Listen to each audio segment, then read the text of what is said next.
नमस्कार दोस्तों, स्वागत है आपका अपना यूट्यूब चैनल इजी ज्ञान मंत्र में। आइए आज हम पढ़ते हैं अंबर भाग 2 के एक कविता जिसके नाम है बरगीत। सबसे प्रथम हम समझेंगे कि बरगीत क्या है। यह बरगीत ब्रजावली भाषा में लिखा गया है। बर मतलब बड़ा, गीत, बरगीत मतलब बड़ा गीत, यानी कि माधवदेव श्रीमंत शंकरदेव और माधवदेव के द्वारा लिखा गया जितना भी गीत है उससे बरगीत का दर्जा दिया गया है। उससे बरगीत का दर्जा इसीलिए दिया गया है क्योंकि ये दोनों कवियों के द्वारा लिखा गया गीत सभी कवियों के गीतों में श्रेष्ठ रहा है, इसीलिए इसे बरगीत कहा जाता है।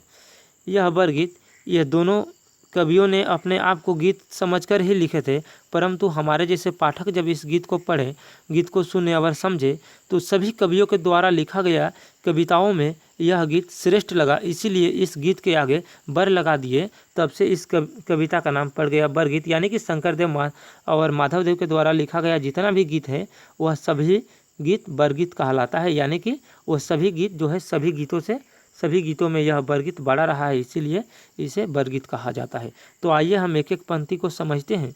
यह राग है धनश्री राग।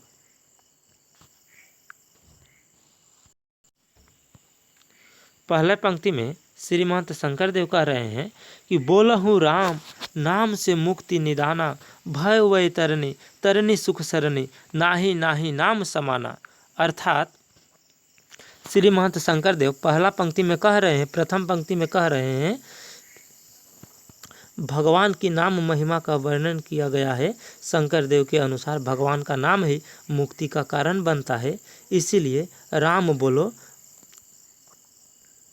बैतरनी नदी की पापियों को जिस प्रकार कष्ट भोगना पड़ता है उसी प्रकार यह संसार भी कष्टपूर्ण है। इससे उद्धार पाने के लिए नाव के सदृश सुख से या आसानी से पार होने का साधक भगवान के नाम के समान और कुछ भी नहीं।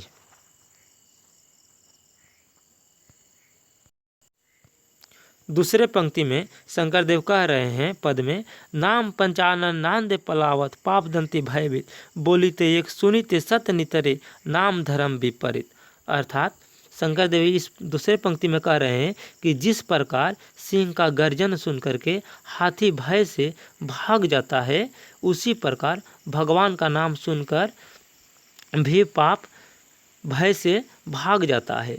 ईश्वरीय नाम का लक्षण विस्मयकर है, क्योंकि यह व्यक्ति यदि ईश्वर का नाम एक व्यक्ति अगर ईश्वर का नाम का उच्चारण करे तो उसे सुनकर 100 व्यक्ति इस संसार से क्लेश से मुक्ति हो जाते हैं। बचने बोली राम धर्म अर्थ काम, मुक्ति सुख सुखे पाए, सब कहु परम सुहृदय हरि नाम, छूटे अंतरी दाय। अर्थात इस पंक्ति में कवि कह रहे हैं इस प्रकार राम का नाम मुख से लेकर ही धर्म अर्थ काम और मुक्ति का सुख सहज भाव से प्राप्त किया जा सकता है। नाम के इन गुणों के कारण ही नारद और सुखमणि जैसे श्रेष्ठ साधक भक्तों के बताया गया है।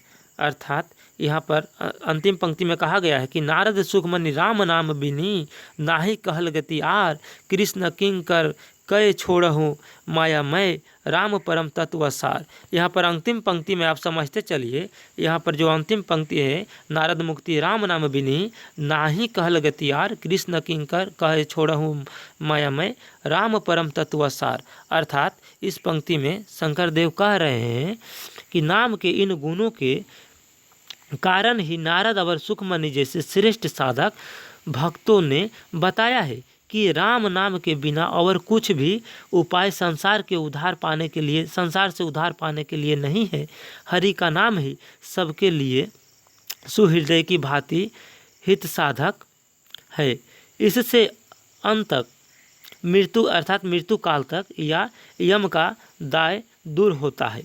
अर्थात नाम लेने वाले को चिंत शुद्ध हो जाता है और कर्म फल से छुटकारा मिल जाता है अथवा जीव मुक्ति हो जाता है। उसे यम की यातनाएं भोगनी नहीं पड़ती। इसीलिए शंकर देव कहते हैं कि माया में इस संसार का मोह छोड़ो, क्योंकि मृत्यु के बाद यह संसार असार बन जाता है। परसार तत्व केवल राम ही है, इस उनकी सेवा करो। आइए हम दूसरे पंक्ति को देखते हैं। दूसरी पंक्ति को आप समझिए। दूसरी पंक्ति में कहा जा रहा है, सोई सोई ठाकुर मोय यह हरि प्रकाशा, नाम धर्म रूप स्मरण स्मरत ताकेरी हमु दासा। अर्थात द्वितीय पंक्ति में कह रहे हैं कि भगवान श्री कृष्ण को सर्वसंपन्न गुणों के अधिकारी मानते हुए कह रहे हैं कि वे ही मेरे स्वामी और पूज्य हैं, जिन्होंने भगवान के गुणों को प्रकट कर दिखाया है।